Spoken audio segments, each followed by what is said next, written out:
Mike here. Today, a quick video to show you guys how to install a snap-in flooring. That's like the new way to go now when replacing floors in houses. A lot of people don't do hardwood anymore. They get these wood lookalikes, hardwood floorings that just snap into each other. So we already started the project, and really what I wanted to show you guys is just some basic tips, hints, and how to get started, how to get this done. I'm not going to be spending 2 hours explaining to you how to do the whole floor. But this is the brand we got. It's a little higher quality, what Roman got, not we. This already has the rubber backing on the bottom, meaning that it's ready to go on top of your existing flooring as long as there's not too much damage and imperfections, meaning it's not level, like, enough. But this is ready to go on. That cushion gives you that little space if something is uneven. The other ones, there's cheaper brands out there that it is just the plain hard the flooring, and then there you put in a thin layer of foam that you unroll and put on the floor. But that gets a little more complicated. This is definitely the easier way if you don't mind spending the extra few bucks.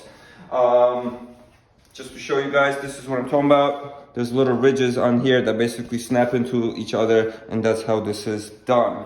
So, the brand we got is called LifeProof.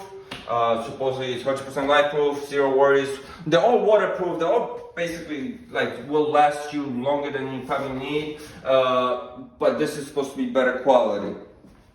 That said, let's get to the install. You do need to get an installation kit to make your life easier so you don't damage the floors. This is one example. There's a bunch of brands out there. It's all basically the same thing. You have spacers. You put in spacers along the walls because you're not gluing this down. This is sitting loose on top of your floor. You're not screwing or gluing anything down.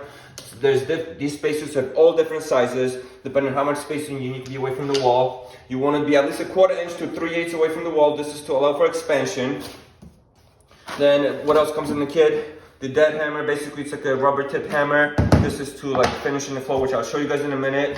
And then this little block, which as you see has ridges here. This is to get into these grooves, and so you can hammer this without damaging and fraying the ends here, because you want everything nice and snug and tight. This is a pull bar. This kit is not only for these type of floors, it's for a bunch of different floors.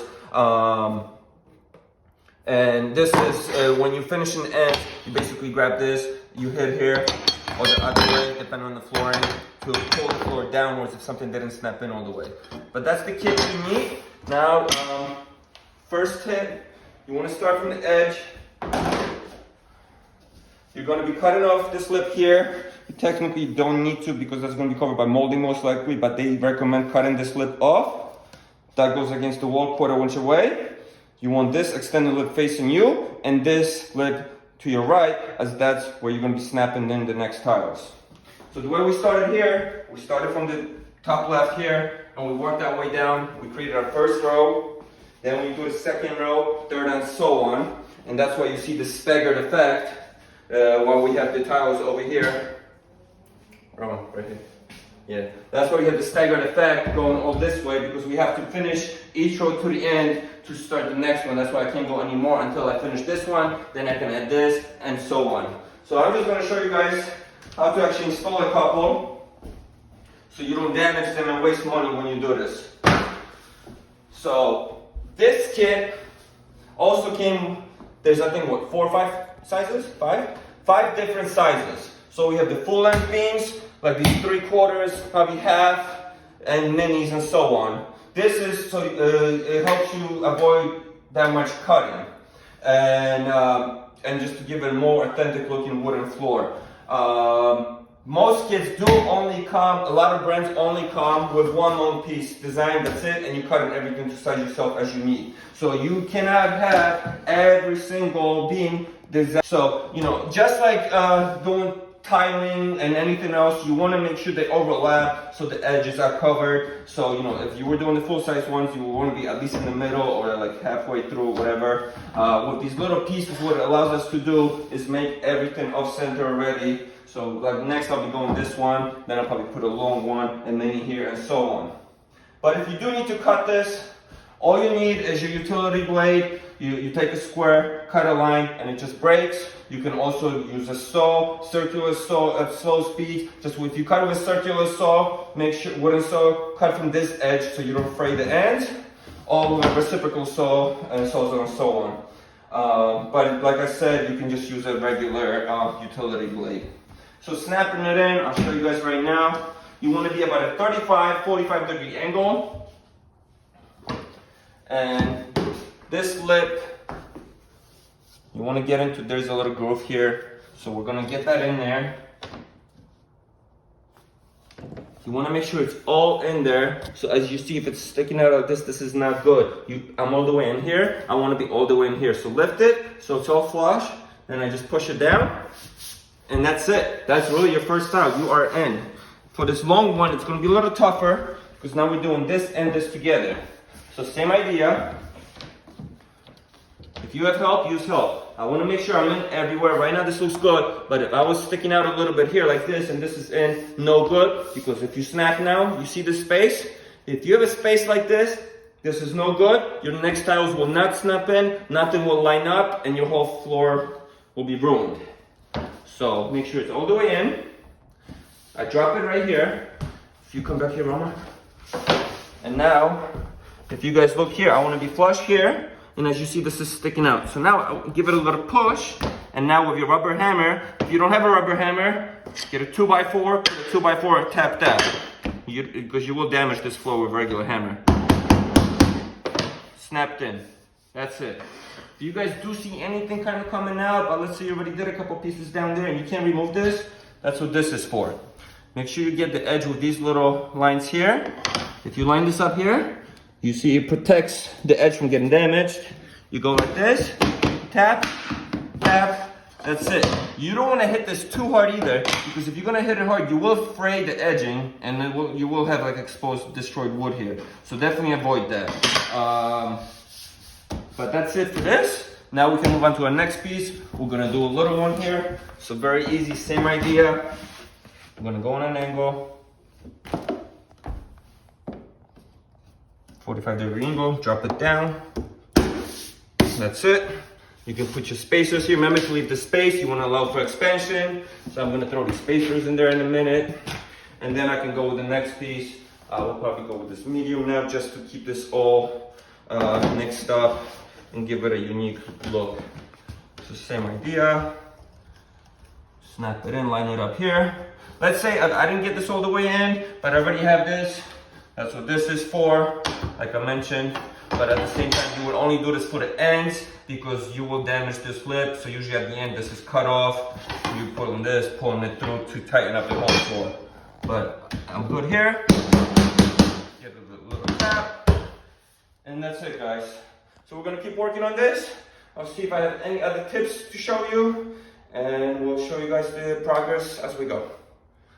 So one important thing I forgot to mention, guys, make sure you keep the floor as clean as possible from any debris, any little bumps and dirt and gravel, whatever you got. So broom, vacuum, whatever you need, because any little bumps can affect and and can misline the floor. So obviously that's important. But we'll continue building and we'll show you guys the progress. And I'm sure there's gonna be questions about this. This is a basement here. We need access to the underground of the house. So we're gonna be doing a custom cover plate there that's just gonna lift up, but it's gonna match the floor. So that's gonna be pretty cool too. But yeah, let's get it done.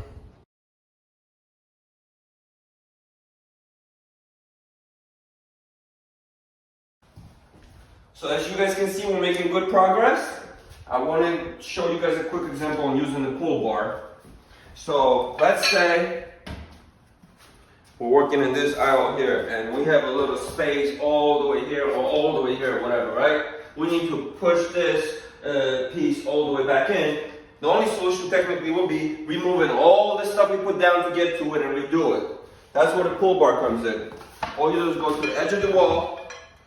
You got soft things here so you don't scratch it up. This will grab here, and now you're just hitting it. When you're hitting it, it tightens everything because this is all sliding along the rails we snapped each tile into, and it's going to tighten that section up. So that's what the pull bar is for. Just wanted to guys quickly show you, and yeah, we'll show you guys the progress as it goes. So guys, as you see, we're almost done here, but we're not going to be finishing this today because we actually gotta it filled this up. This was under a mat, and this is not level with the ground. And with these type of floors, we want it pretty level. So instead of filling this up with tiles or anything else, we're actually gonna get self-leveling cement. It's like a super liquid cement. You just mix it with water, and that will fill all the little cracks and level itself. And then we'll be able to tile this up. I mean, finish it with a wooden floor. So, yep. Alrighty guys, so basically when you have the floor almost done, you get to the other end of the wall, now we gotta do the finishing. So it's gonna be hard to snap this in, and this is where we get to our pull bar again. So we already pre-cut this, I'm gonna line it up, and I'm snapping it in. But as you guys can see, it's hard to actually get it perfectly going on both ends. So you see this little space I have here? Over here I'm perfect. Over here we have the space. Going back to my pull bar, getting it in there, and now watch this piece disappear. That's magic. There we go. Nice and flush. And that's how you finish the walls. Guys, thank you for watching. Please subscribe, please follow for other cool videos like this. Give us any comments below, your feedback for others, and thumbs up. Thank you guys. Producer Roman.